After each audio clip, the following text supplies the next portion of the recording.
94,3 FM Radio Tidar, radionya generasi terpelajar. Radio Tidar, radio nomor 1 di Jawa Tengah. Ya, Sobat Tidar, jam 10 pagi biasanya kita ada di ngantor ya. Tapi spesial banget ngantor hari ini karena Luna nggak sendirian ya. Tapi sebelumnya nih Sobat Tidar, udah memasuki akhir tahun ya. Biasanya ada libur Natal dan libur tahun baru. Ada nggak nih buat kamu yang mau ke luar negeri dalam waktu dekat? Aduh, kayaknya nggak mungkin banget dong ya kalau holiday tanpa beli oleh-oleh. Tapi ternyata belanja offline maupun online dari luar negeri itu ada ketentuannya loh Sobat Tidar. Namanya adalah aturan impor barang kiriman. Nah, biar nggak salah kaprah nih, yuk wajib banget kamu gabung sama Luna sampai jam 11 siang nanti. Karena Luna udah nggak sendirian lagi nih ya, sudah ditemenin sama Mas Julius dan juga Mas Ndaru dari Bea Cukai Magelang. Selamat pagi Mas. Selamat pagi Mbak Luna. Ya, mungkin boleh nyapa Sobat Tidar dulu. Ke kameranya sebelah sini Mas. Oh iya, selamat pagi sahabat Tidar, apa kabar? Semoga selalu diberikan kesehatan. Lambaikan tangan juga boleh Mas. Nanti dikira menyerah Mbak. Karena tak kenal maka tak sayang, bolehlah kenalan dulu Mas ya. Dari siapa dulu nih? Oh iya, saya Julius Kurnianto, pegawai Kementerian Keuangan yang saat ini ditugaskan di Bea Cukai Magelang bersama teman saya. Saya Espatino Andaru, baru juga di Bea Cukai Magelang, baru 5 bulan. Sebelumnya di kantor pusat, sama sekarang satu bagian dengan Mas Julius di penjualan informasi. Nah buat Sobat Tidar juga yang biasanya suka banget beli barang dari luar negeri juga boleh gabung. Dan mungkin kalau nanti ada pertanyaan langsung aja gabungnya di 0878 0878 9430 ataupun boleh juga gabung di @Radio Tidar FM ya. Jadi hari ini kita bakal ngomongin soal ketentuan impor barang kiriman. Nah, jadi ini tuh baru-baru ini ada peraturan baru ya Mas ya? Betul. Iya, ada aturan baru. Ini dari Menteri Keuangan yaitu di nomor 96 tahun 2023 tentang ketentuan kepabeanan cukai dan juga pajak atas impor dan ekspor barang kiriman. Nah, sebelumnya nih mungkin banyak juga Sobat Tidar yang belum tahu apa sih Mas barang kiriman itu? Saya iya, barang kiriman buat sahabat Tidar ini barang yang dikirim melalui penyelenggara pos atau jasa titipan tuh swasta, pihak swasta. Kalau penyelenggara pos kan dari BUMN, kalau jasa titipan tuh pihak swasta, bisa DHL, FedEx, JNE, Tiki dan lain-lain. Tapi yang perlu digarisbawahi ini barang-barang yang hanya dikirim dari luar negeri ke dalam negeri. Bukan, barang kiriman ini tidak mencakupi barang-barang yang dikirim secara domestik. Hanya yang dikirim dari luar negeri untuk dimasukkan ke dalam negeri. Nah sedangkan ketentuan bea masuk dan pajak impornya gimana nih Mas? Nah, sesuai dengan PMK 96 tahun 2003 ini tentang ketentuan kepabeanan cukai dan pajak atas impor, ekspor dan barang kiriman, ini sebenarnya PMK ini awalnya rencananya itu mau berlaku efektif itu tanggal 17 November 2023, tapi karena kondisi tertentu yang harus segera diberlakukan, maka PMK ini berlaku tanggal 17 Oktober 2023. Jadi maju sebulan. Kenapa? Karena berdasarkan data itu pada tahun 2022 transaksi untuk barang kiriman atau barang impor barang konsumsi dari luar negeri ke dalam negeri ini tercatat sekitar 61,3 juta transaksi. Karena banyaknya ini makanya perlu mendesak segera dibentuk PMK baru dan diberlakukan lebih cepat. PMK ini menggantikan PMK yang lama. PMK yang ini beberapa yang berubah, antara lain yang pertama adalah skema kemitraan PPMSE dengan DJBJ. PPMSE itu penyelenggara perdagangan melalui sistem elektronik atau e-commerce. Lalu yang kedua, perlakuan PPMSE dalam sistem atau probis. Jadi sistem atau probis PPMSE dalam melakukan kegiatan barang kiriman itu diatur di PMK ini. Lalu yang ketiga, jenis komoditas yang dikenakan tarif MFN. Nah, ini ada beberapa komoditas tertentu yang ditambahkan dari PMK sebelumnya. PMK sebelumnya itu ada 4 komoditas tertentu, sekarang ditambah 4 menjadi 8 komoditas tertentu yang diatur secara khusus tarifnya untuk menjadi barang kiriman. Lalu yang berikutnya ada perlakuan consignment note. Ini penyederhanaan dari PMK yang lama. Jadi sekarang apabila dia memenuhi kriteria tertentu, consignment note itu bisa dipakai sebagai dokumen resmi pemberitahuan impor barang. Lalu yang berikutnya sistem pemberitahuan pabean dan penetapan tarif nilai pabean barang. Lalu yang terakhir ketentuan ekspor barang kiriman. Nah, perubahannya kira-kira di sektor-sektor ini. Oke, jadi mungkin kalau masyarakat awam mungkin banyak juga yang penasaran, terus harganya jadi lebih mahal atau lebih susah masuknya nih Mas? Kalau harganya sih kalau yang diatur sekarang ini malah ke tarifnya Mbak. Tarifnya itu kalau misalkan dia memenuhi kriteria tertentu, misalkan ada barang yang harganya di bawah 3 USD, ini dibebaskan dari bea masuk, tapi tetap membayar PPN-nya. Lalu misalkan barang dengan nilai 3 USD sampai dengan 1.500 USD ini dikenai bea masuk dengan tarif flat 7,5%. Jadi berdasarkan tarifnya, murah mahalnya itu berdasarkan nilai barangnya, lalu kemudian berdasarkan tarifnya tadi. Nah, kemudian perubahan yang paling signifikan dari aturan ini apa sih Mas? Perubahan itu. Bicara terkait perubahan ya kan, sekarang itu PMK kita mengacunya PMK tadi ya 96 tahun 2023, yang sebelumnya itu diatur yang terkait barang kiriman itu tahun 2019, sebenarnya menyempurnakan dari peraturan sebelumnya PMK 199 tahun 2019. Yang paling terasa itu aturan terkait PPSME ya, penyelenggara perdagangan melalui sistem elektronik. Jadi yang paling vital perubahannya ada di sini, di mana pemerintah itu memandang penting keberadaan tadi PPSME sehingga perlu mendapatkan perhatian lebih.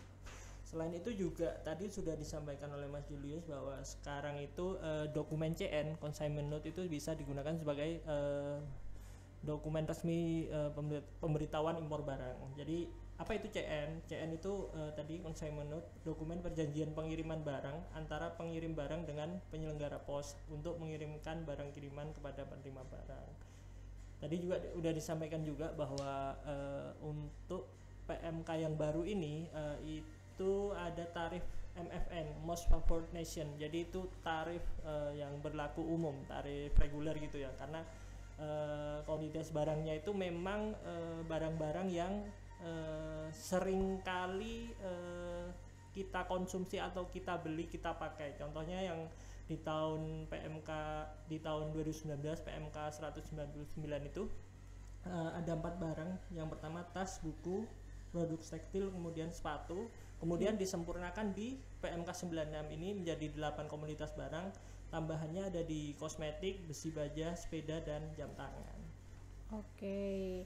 Nah, dari awal tadi Luna udah menyinggung ya itu kalau pengen liburan ke luar negeri bawa oleh-oleh. Nah, sebenarnya barang kiriman ini sama nggak sih Mas sama barang yang dibawa sama penumpang dari luar negeri? Nah, itu sebenarnya dua hal yang berbeda ya. Harus dibedakan. Kalau kita tadi beli barang dikirim lewat FedEx, JNE, Tiki dan sebagainya, itu kita sebutnya barang kiriman.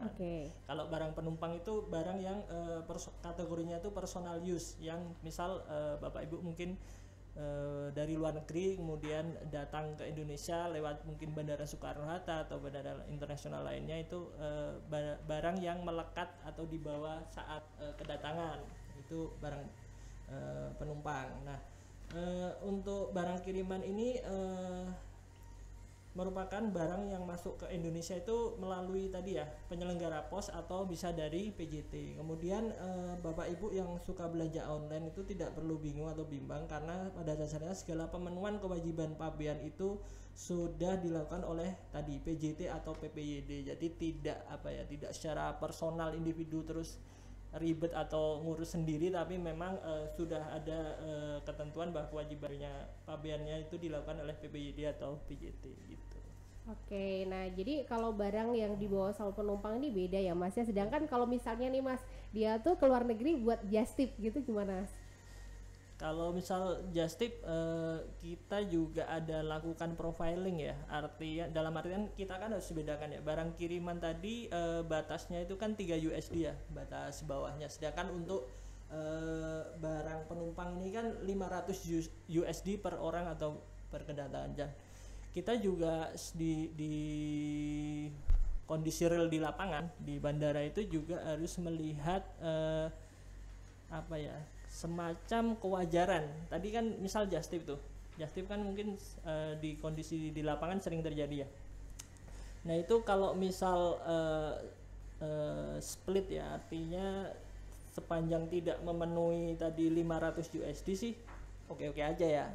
Cuma yang sering terjadi adalah di lapangan adalah beberapa kali mungkin just tip ini berulang kali. Mungkin secara nominal mungkin di bawah 500 USD, cuma mungkin berurutan.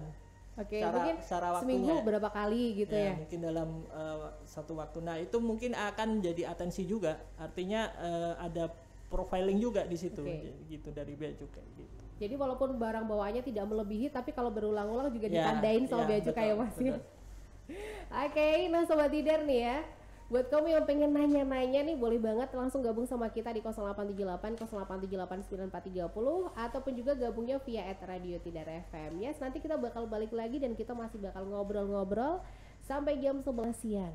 94,3 FM. Radio Tidar, radio nomor 1 di Jawa Tengah.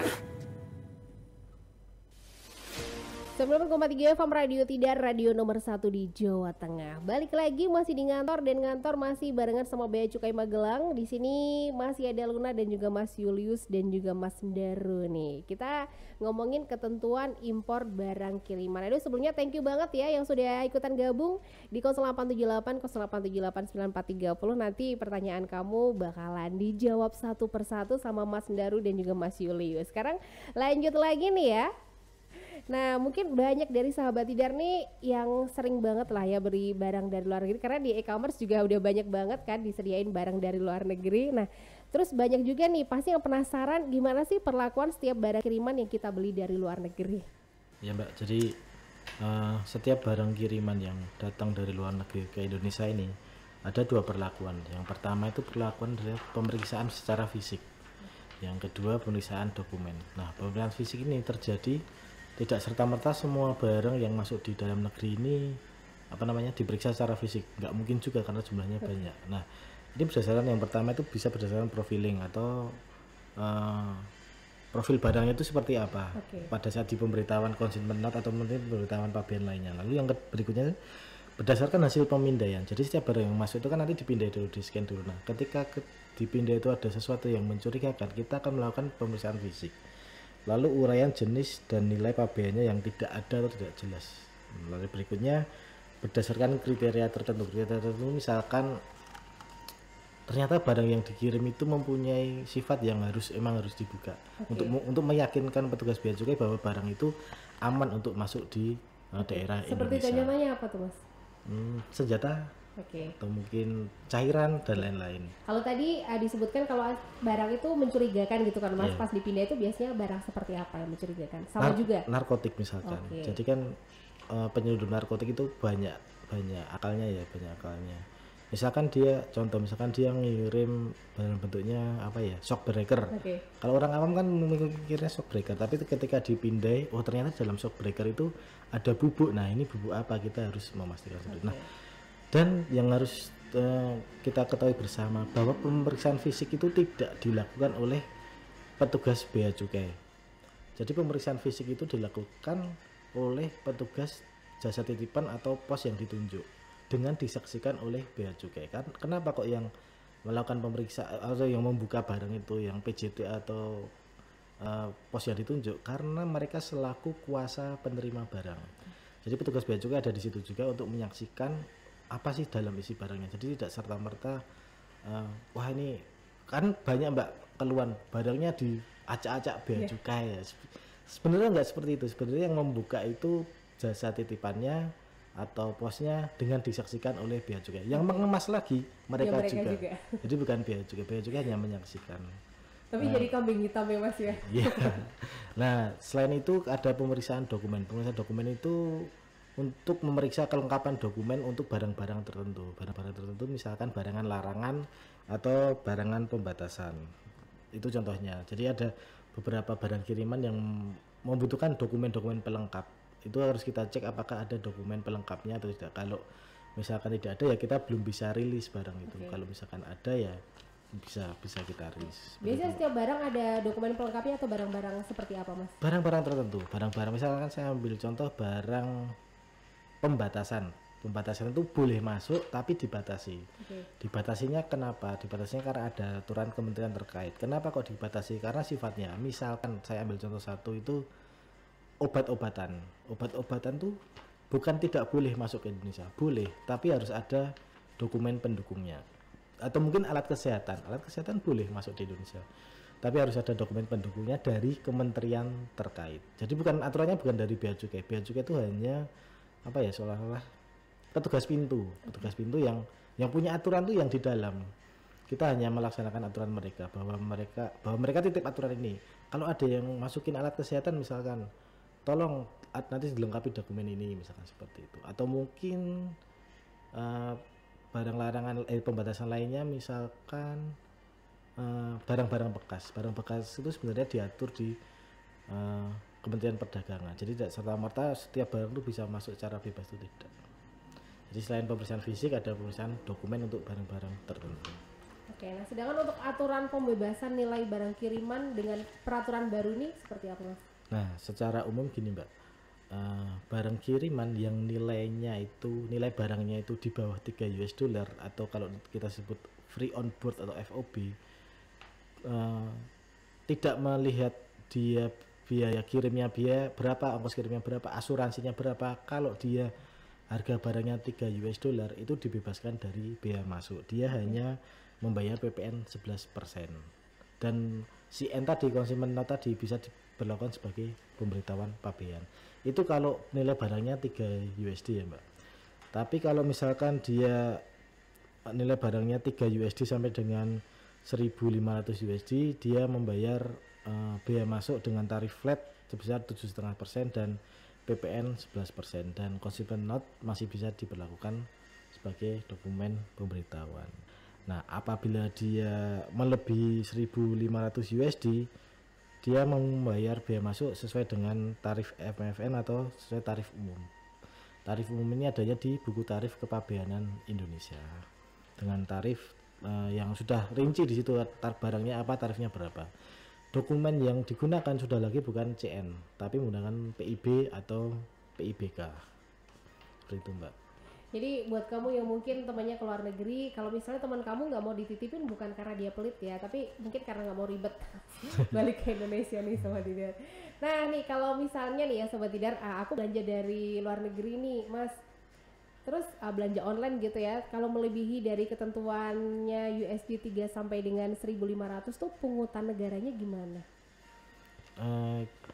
Saya jelaskan misalkan yang 3 USD dulu ya. Yang 3 USD itu kan tadi free on board atau harga nilai barangnya. Nah, ini yang dilihat dari nilai barangnya saja 3 USD. Tapi kalau misalkan dia melebihi 3 USD, misalkan 5 USD, terus ongkos kirimnya 10 USD, terus asuransinya 1 USD, maka nanti yang digunakan sebagai penghitung berapa bea masuknya itu CIF, cost insurance freight. Jadi harga barang, asuransi, dan biaya kirimnya. Tadi misalkan harga barangnya 5 USD, ditambah ongkos kirimnya 10 USD, 15 USD, ditambah asuransinya 1 USD, berarti 16 USD.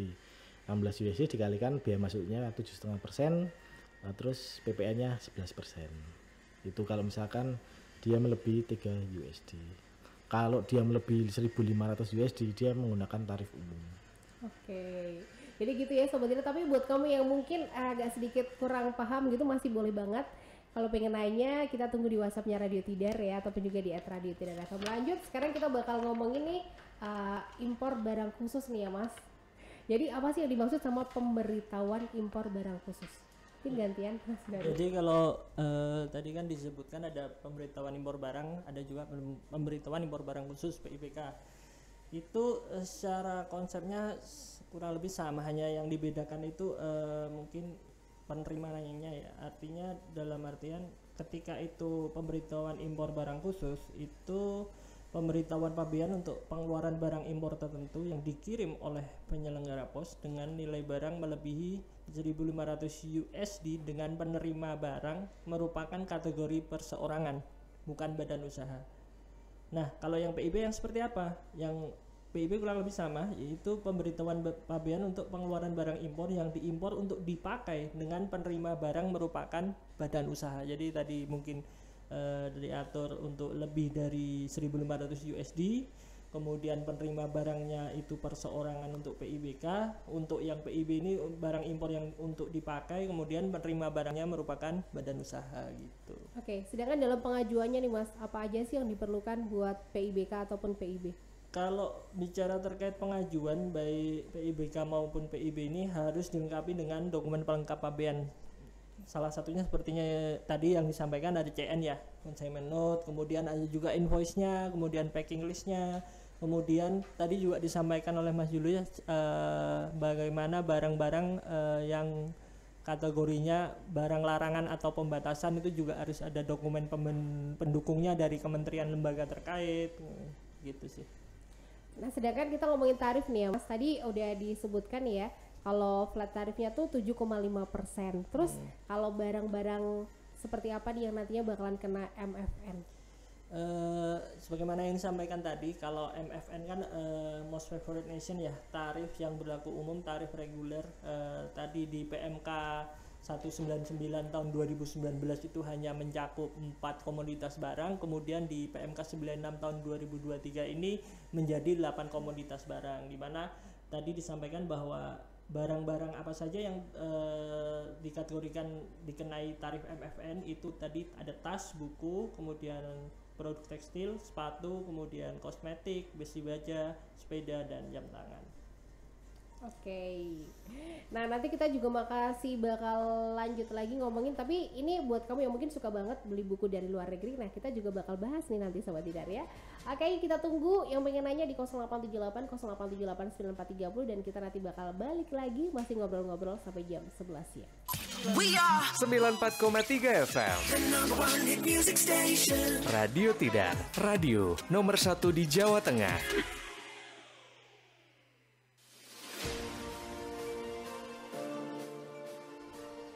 94,3 FM Radio Tidar, radionya generasi terpelajar, yes. Radio Tidar, radio nomor 1 di Jawa Tengah, Sobat Tidar. Masih di ngantor dan Luna masih ditemenin sama Bea Cukai Magelang nih ya.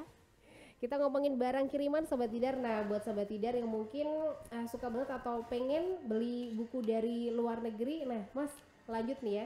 Dan Luna masih ditemenin Mas Julius dan juga Mas Daru nih. Gimana sih impor barang kiriman untuk buku? Kalau tadi ya buku kan tadi udah dijelasin bahwa merupakan salah satu komoditas yang dikenai tarif MFN. Cuma kita juga harus melihat substansi dari bukunya itu apa, karena tidak semua buku terus pasti nanti tidak dikenakan biaya masuk atau biaya masuknya 0%. Jadi kalau di tarif MFN sendiri, buku itu yang dikenai tarif MFN untuk buku dengan HS code 4901 sampai dengan 4904. Nah, gambaran singkatnya mungkin seperti contoh-contohnya itu buku seperti jurnal, koran, kemudian ada juga buku mewarnai, kemudian juga ada juga buku musik, kemudian ada juga mungkin buku-buku yang bergambar atau iklan ya. Nah, kalau misal substansinya itu tadi ya ada tidak dikenai biaya masuk atau tarifnya 0%, kemudian ada PPN juga 11%. Cuma kita juga harus melihat kalau misal ternyata ada juga buku yang tidak diperbolehkan, dilarang gitu loh. Misal contohnya bukunya mengandung konten sara, atau misal juga bukunya itu mengandung ajaran-ajaran tertentu atau mungkin unsur yang mengandung asusila, itu tidak diperkenankan. Oke, nah balik ke harga nih ya Mas, untuk melihat nilai pabean FOB USD berapa jumlahnya tuh dari mana sih? Nah mungkin ini juga menjawab pertanyaan tadi ya Mas, yang ada nanya tuh tadi kan yang nanya mana tuh ya? Oke, nah tadi ada yang nanya nih ya, tarif itu berdasarkan harga, gimana cara bea cukai tahu harga barang? Biasanya kan nggak ada price tag-nya ya. Terus nih, apakah dari dokumennya atau gimana Mas?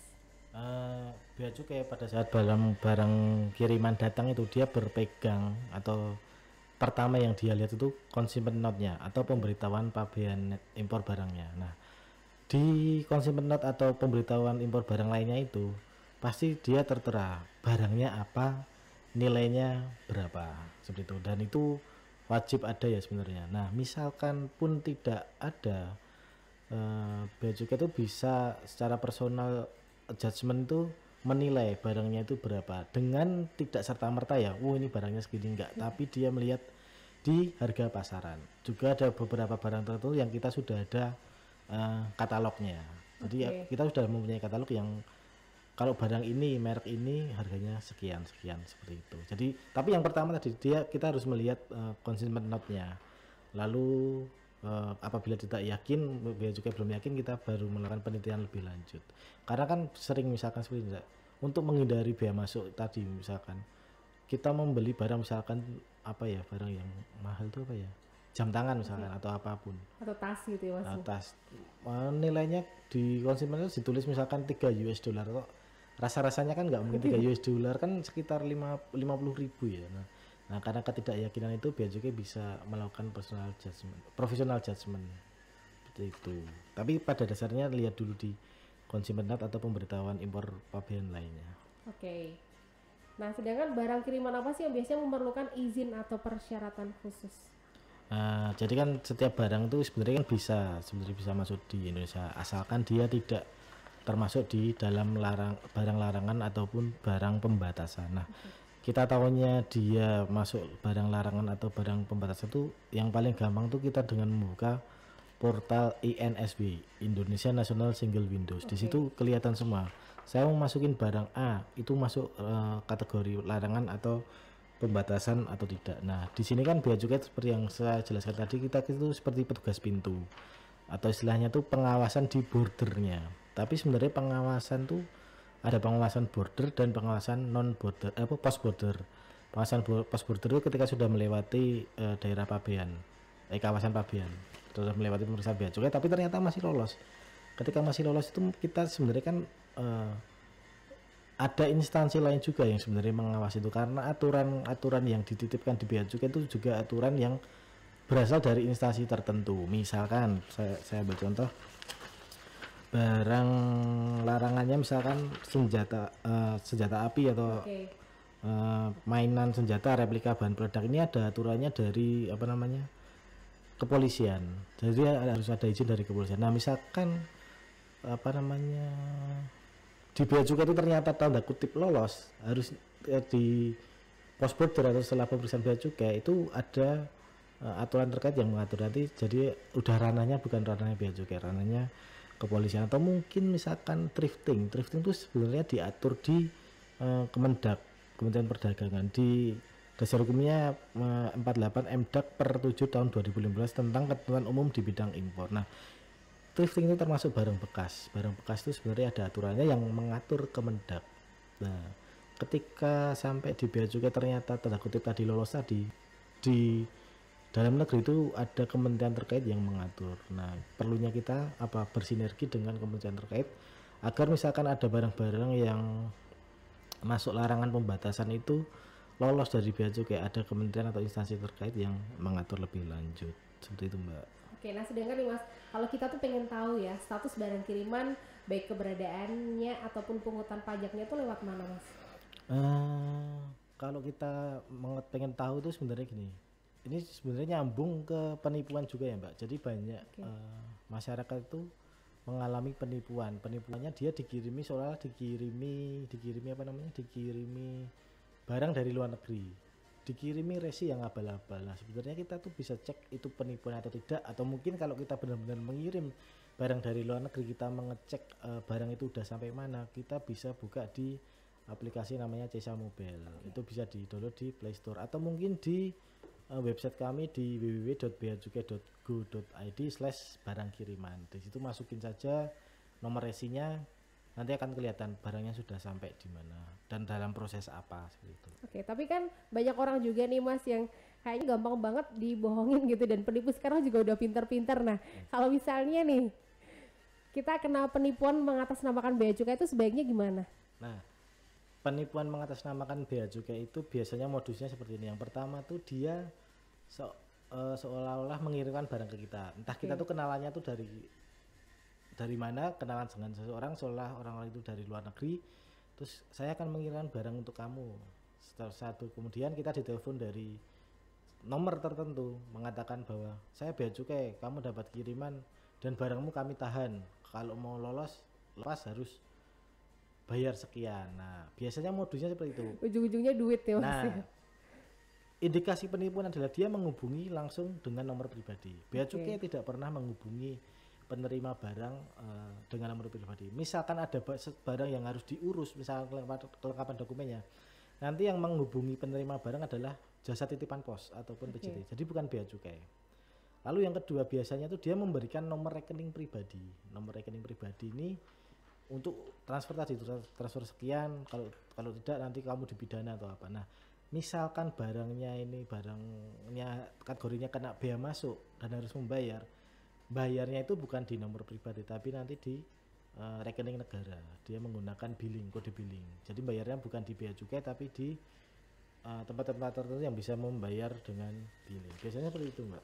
Nah kalau misalkan ada indikasi penipuan tadi, yang pertama kalau misalkan dikirim tadi dicek dulu barangnya benar-benar ada apa enggak. Ngeceknya di mana? Di Website yang tadi ya? Website tadi www.beacukai.go.id/barang kiriman atau download di Play Store di Ceisa Mobile. Itu pastikan dulu barangnya itu benar-benar ada atau tidak. Lalu yang berikutnya kalau dia nomor pribadi atau nomor rekening pribadi yang dikirimkan sudah bisa dipastikan sih itu pasti penipuan. Oke, nah semoga sudah jelas penjelasannya Sobat Tidar ya. Tapi buat kamu belum jelas nih, tadi aku juga udah buka di 0878 0878 9430 ini masih ada beberapa pertanyaan yang harus dijawab. Sebagian besar nih tadi udah kejawab sama jawaban-jawabannya ya Mas ya. Ini selamat siang dari Agus di Mertoyudan. Apakah bisa impor barang bekas untuk aksesoris kendaraan bermotor dan apakah ada izin khususnya dari Bea Cukai?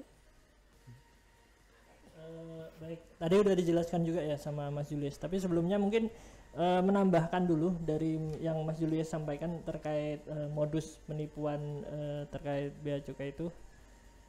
Memang marak terjadi di lapangan, dialami oleh masyarakat. Jadi kalau misal tadi sudah disampaikan Mas Julius contoh-contoh ya modus yang sering terjadi. Kalau misal mungkin Bapak Ibu ingin cross check ya, ingin sudah melakukan cross check tadi di beacukai.go.id/barang kiriman, sudah dicek di aplikasi Ceisa Mobil juga. Kalau misal memang membutuhkan konfirmasi lebih lanjut itu bisa menghubungi ke kantor Bea Cukai Magelang di nomor WA 081126402225. Nah, itu admin nanti akan merespon setiap nanti ya ada pertanyaan terkait penipuan tadi kalau misal memang ada indikasi ya penipuan. Tapi nanya apapun aja boleh Mas ke nomor itu tadi? Boleh, tidak terbatas dengan barang kiriman. Misal mau tanya syarat perizinan gimana mau bikin NPWP-KC untuk pabrik rokok, atau mungkin gimana saya baru pulang luar negeri terus baru beli HP, cara daftarin emailnya gimana, itu dipersilahkan. Oke, nah lanjut nih ya Mas ya. Dari Anang nih, kalau jalan-jalan ke luar negeri bawa oleh-oleh jam tangan gimana Mas? Mungkin itu tadi belum menjawab dari pertanyaan yang pertanyaan tadi belum dijawab yang Mas Agus tadi. Oke. Yang pertanyaan yang pertama tadi terkait aksesoris kendaraan bermotor. Aksesoris kendaraan bermotor ya. Jadi kalau misal spare part mungkin ya, seperti itu ya. Jadi kalau bicara terkait spare part mungkin kita tadi ya bahwa harus kategori barang bekas, mungkin itu juga harus tadi memperhatikan ketentuan barang larangan pembatasan bahwa setiap barang bekas yang masuk ke Indonesia itu juga harus ada izin dari Kementerian Perdagangan yang diatur tadi di Dasar Hukum 48/MDAK/Per/7 Jadi harus ada izin dari kementerian lembaga terkait gitu. Oke, semoga terjawab ya Agus di Mertoyudan. Lanjut nih dari Mas Anang Mas. Kalau bawa jam tangan dari luar negeri gimana? Ini kasusnya bawa atau kirim. Nah, misalkan dia bawa dari luar negeri, misalkan Mas Anang ke luar negeri, ke Singapura atau ke mana, terus beli di sana, terus dibawa sebagai barang bawaan penumpang, nanti aturannya sebagai barang bawaan penumpang. Nanti dicek harganya berapa. Kalau misalkan harganya Di bawah 500 US dollar berarti dibebaskan ya dari bea masuk dan lain-lain. Tapi misalkan dia dikirim sebagai barang kiriman, nanti mengikat aturan yang tadi. Kalau nilainya di bawah 3 USD, enggak deh, kalau jam tangan itu masuk di tarif MFN. Jam tangan itu masuk di tarif MFN, benar. Nah, jadi dia tarifnya lebih tinggi daripada tarif flat tadi. Nah, kalau barang kiriman kan tadi misalkan tarifnya tarif flat 7,5%, tapi karena jam tangan ini termasuk di tarif MFN, dia mempunyai tarif bea masuk khusus. Kalau di sini misalkan jam tangan itu tarifnya 10%, PPh 11% dan PPN 7,5 sampai 10%. Mas, tapi kalau barang masuk tuh barang asli sama palsu tuh ada peraturan khususnya nggak sih, atau misalnya barang palsu dilarang masuk atau gimana? Dilarang nggak? Sebenarnya yang menentukan asli atau palsu kan sebenarnya bukan bea juga ya. Kita hanya menentukan nominal barangnya saja. Nominal sekian dia termasuk kategori apa, seperti itu sih. Berarti nggak ada aturan khususnya ya Mas ya? Kalau aturan khususnya seharusnya ada. Apa namanya? Yang pelanggaran hak cipta itu loh. Cuma kan itu yang mengatur bukan bea cukai. Selanjutnya ini dari Nana nih, bea cukai pernah nggak sih dapat keluhan tentang paket dari luar negeri rusak atau hilang? Terus kalau ada kejadian semacam itu tanggung jawabnya siapa? Pernah, bea cukai secara umum pernah, tapi kalau bea cukai Magelang sendiri belum pernah, karena bea cukai Magelang tidak menangani barang kirimannya. Nah, misalkan terjadi dari paketnya Bapak terjadi kerusakan atau misalkan teracak-acak seperti itu.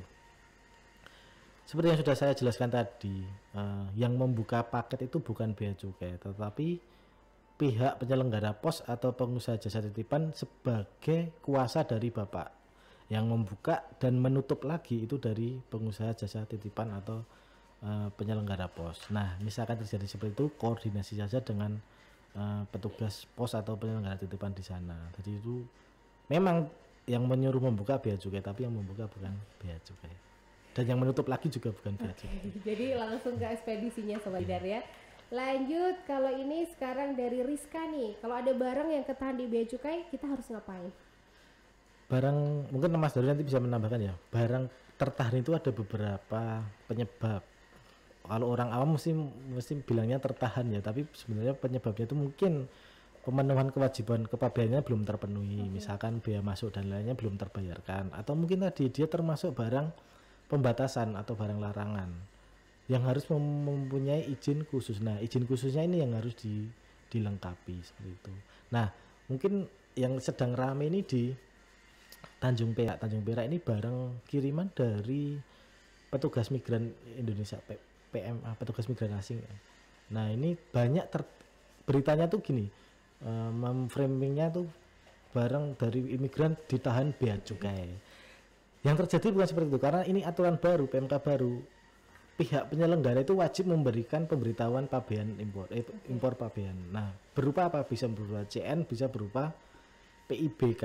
Nah, yang terjadi di Tanjung Perak itu mereka perusahaan jasa titipan itu tidak membuat atau belum membuat. Jadi karena belum membuat itu bea cukai juga tidak bisa mengeluarkan barangnya karena tidak ada pemberitahuan impor barangnya tadi.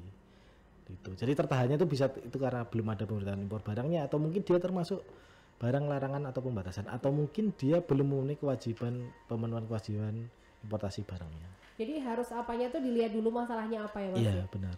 Terakhir nih Mas, kalau misalnya mau jalan-jalan ke luar negeri, selain ketentuan buat barang-barang yang dibawa, ada nggak sih jumlah uang tunai yang dibawa tuh ketentuannya? Mas Daru mungkin uang tunai seingat saya 100 juta secara cash ya, secara cash. Karena kemarin juga sempat ada berita tuh ya, Raffi Ahmad tertahan gitu. Kalau Raffi Ahmad itu kan di Amerika ya. Iya. Nah, aturan masing-masing negara itu berbeda. Kalau di Indonesia ini maksimal 100 juta harus dilaporkan di Bank Indonesia. Boleh tapi harus dilaporkan bawa cashnya berapa gitu. Oke, jadi seperti itu Sobat Tidar ya.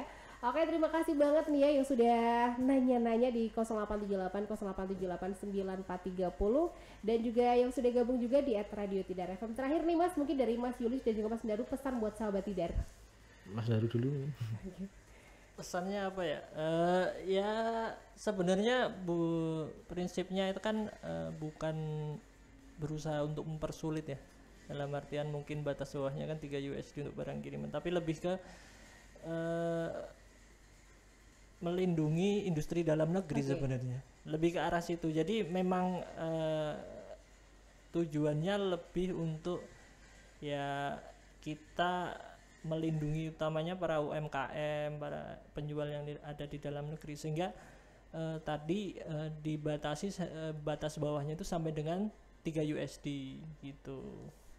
Oke, kalau Mas Julius? Nah, untuk masyarakat Magelang dan sekitarnya, Sobat Tidar, perlu diketahui bahwa barang kiriman itu ada aturan-aturan yang mengikatnya. Jadi tidak semua barang itu akan dipermudah, tapi tidak serta-merta terus kok mengirim barang apapun bisa dengan bebas di Indonesia, karena tujuannya dari Bea Cukai adalah community protector atau melindungi masyarakat di Indonesia, terutama untuk barangan larangan dan barangan pembatasan. Nah, misalkan ada Sobat Tidar yang mengirimkan barang dari luar negeri, aturannya seperti itu. Di bawah 3 USD tidak akan bea masuk, 3 sampai 1.500 ada bea masuknya, di atas 1.500 dengan tarif yang secara umum. Nah, jadi tidak terus kok saya kirim barang dari luar negeri kok suruh bayar bea cukai, tidak seperti itu. Tapi karena memang ada aturannya seperti itu, dan diharapkan untuk Sobat Tidar ini waspada terhadap penipuan yang sudah saya jelaskan tadi. Sekali lagi nih Mas, kita mengadu kemana kalau misalnya ada penipuan? Misalkan nanti mau mengadu atau mungkin mau tanya-tanya seperti itu, bisa di WhatsApp kami di 0811 2640 225. Atau sekali lagi Mas, mungkin boleh 0811 2640 225. Sosial medianya sekalian Mas. Nah, kami harapkan agar Sobat Tidar ini memfollow atau mengikuti sosial media kami di Instagram, Facebook, Twitter, YouTube, TikTok, dan lain-lain di Bea Cukai Magelang, karena di media sosial kami akan memblasting informasi-informasi penting, aturan-aturan terkait penting yang bisa Sobat Tidar ketahui agar tidak miskomunikasi seperti itu. Oke, jadi daripada bingung-bingung mending langsung hubungin aja nomornya Bea Cukai tadi ataupun sosial medianya Bea Cukai, Sobat Tidar ya. Oke, terima kasih banyak buat Mas Julius dan juga Mas Ndaru. Selamat melanjutkan aktivitasnya. Siap, dan sama-sama, Mbak. Terima kasih banget nih udah ngasih pencerahan ke Sobat Tidar ya. Ya, sama-sama, Mbak. Diakhiri Sobat Tidar, talk show barengan Bea Cukai Magelang hari ini, dan Luna pamit dari ngantor Suara Dita Karya, Radio Tidar. Sampai jumpa. 94,3 FM